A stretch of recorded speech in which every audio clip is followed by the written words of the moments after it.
అధికారులు కేసులు పెట్టి వాళ్ళను విచారణకు తీసుకోవాలి. అదేవిధంగా ఈరోజు కేటీఆర్ గారు ఏదైతే 15 రోజుల్లో 3 కుట్రలు జరగబోతున్నాయి అని ఏదైతే ముందుగానే ఎల్పి సృష్టించుకుంటారు. గతంలో ఒప్పందం హత్యలు చేసేవాళ్ళు కానీ ఫ్యాక్షన్ బ్యాక్గ్రౌండ్ ఉన్న నాయకులు హత్యలు చేసే ముందు హత్యతో మాకు సంబంధం లేదని కొన్ని ఆధారాలను సృష్టించుకునేవాళ్ళు. అంటే చిన్న చిన్న పిట్టి కేసులలో ముందే అన్ని ఏర్పాట్లు చేసి జైల్లో ఉండడము, లేకపోతే ప్రభుత్వ అధికారిక కార్యక్రమాలలో పాల్గొంటూ మేము అధికారుల సమక్షంలోనే ఇక్కడ ఉన్నాం, అక్కడెక్కడో జరిగిన హత్యలతో మాకు సంబంధం లేదు, ఇలాంటివి మనం ఎన్నో చూసిన ఉమ్మడి రాష్ట్రంలో.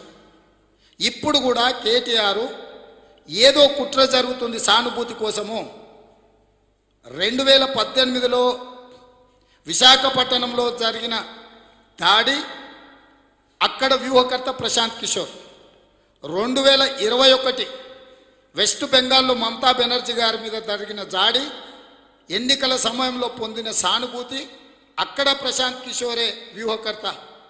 ఈరోజు తెలంగాణలో జరుగుతున్న కొత్త ప్రభాకర్ రెడ్డి మీద దాడి కావచ్చు, గువ్వల బాలరాజు మీద దాడి కావచ్చు, ఈ వ్యవహారాలన్నిటికీ కూడా ఈరోజు బీఆర్ఎస్కు వ్యూహకర్త ప్రశాంత్ కిషోరే.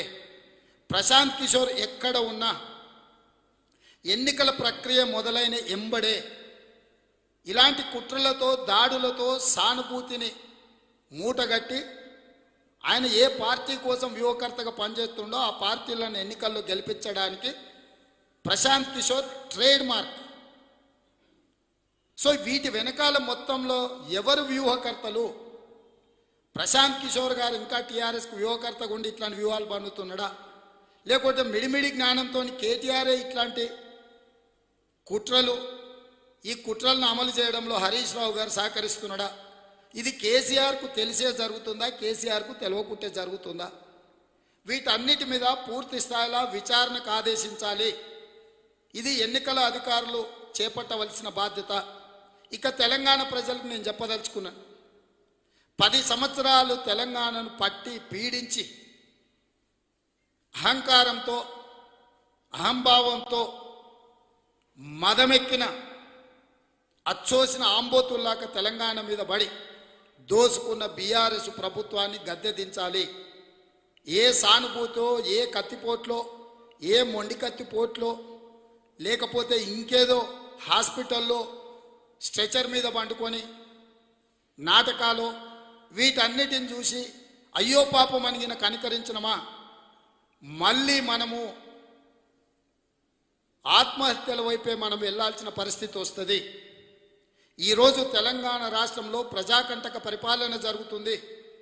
ఈరోజు తెలంగాణ రాష్ట్రంలో దోపిడీకి ప్రతీకలైన దండుపాల్యం ముఠా లాంటి వాళ్ళు, కాలకే ముఠా లాంటి వాళ్ళు, కేసీఆర్ కుటుంబము ఈరోజు ఈ తెలంగాణను పట్టి పీడిస్తున్నారు.